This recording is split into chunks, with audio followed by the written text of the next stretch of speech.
Саламаттыкты сактоо министри Сабиржан Абдикаримов кече митингде жабыркаган жарандардын абалын өз көзү менен көрүп таанышып чыкты. Ошондой эле министр бардык жабыркагандарда дарылануу бекер болуп жатканын билдирип өттү. Ошондогу жабыркагандардын саны 1002 киши. Анын ичинен 500дөн ашыгы ушу больницаларга келип түшүштү, кайрылышты. Жеңил жаракат менен баргандардын баарын атайын медициналык жардам берип туруп биз чыгарып идик. Ал эми бүгүнкү күндө бул жерде 82 киши жатат. Анын ичинен 10 киши реанимацияга түштү эле. Ошол 10 кишинин баарысын убагында медициналык жардам көрсөтүлө баары чыгып кетти. Бир гана киши бүгүнкү күндө оор акыбалда турушат. Жабыркагандардын бардыгын акысыз бүгүнкү күндө дары-дармек менен жанагы перевязочный материалдар менен больницанын эсебинен камсыз болуп атат. Толук камсыз болуп атат. Ошондой эле министр кече өзүнүн ордун тартып алган активист боюнча дагы пикирин билдирип, бул жапайычылык экенин айтты.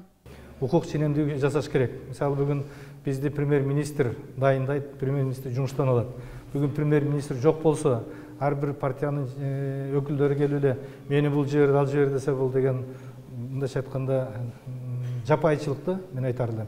Bunun бардыгы мыйзам чегинде болуш керек. Ошон үчүн эми жаңы өкмөт жетекчиси болсо, ал киши анан чакырып, кимди коет, кимди алат, ошонун баарына мыйзам чегинде баары чечим кабылдаш керек. Номер 4 шаардык оорукананын башкы дарыгери Сабырбек Жумабеков митинг учурундагы жаракат алгандардын саны абдан көп болгондуктан түнү менен иштеп чыгышканын айтып, оорулуулардын абалына токтолду. Биздин илимий борбордо 2 күндөн бери аябай чоң кыйналган күндөр болуп атат. Биз ушул 2 күндө 560тан ашык адамга жардам бердик.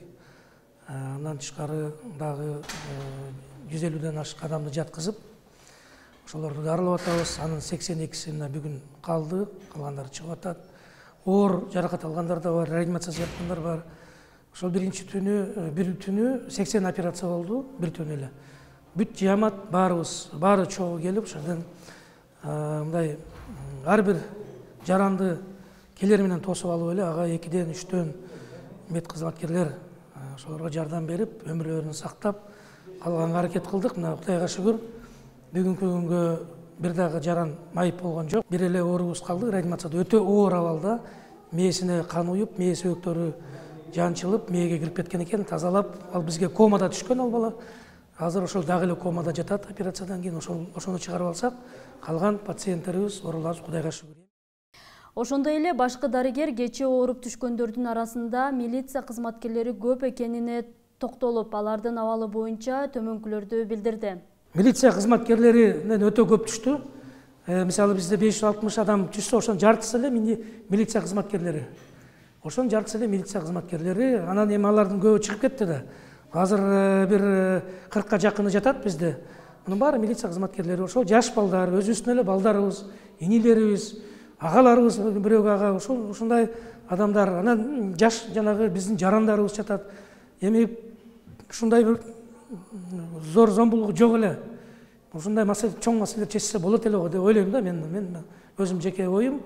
Албетте мунун баардыгы ушундай бир чоң кырсыкка алып келет. Азыр жанагы биздин жаш балабыз өтө оор абалда, өлүм менен жашоонун ортосунда алышып атат. Биз дагы ошого анын үстүнө алышып атабыз. Ошон үчүн Кудайдан тилеп турайык, азыр ал балабыз аман эсен чыгып кетсе экен деп.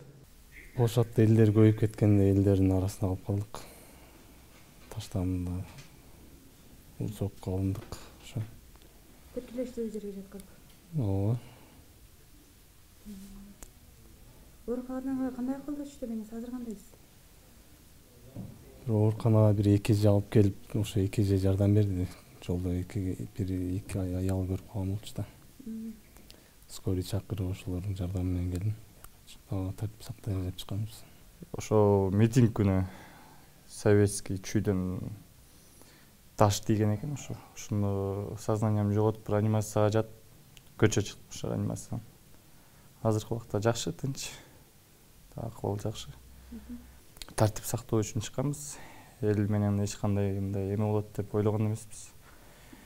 Элдер ушундай бизге кол салат, таш кытат деп ойлобой эле чыкканбыз. Тынчтык жолунда эле чыкканбыз.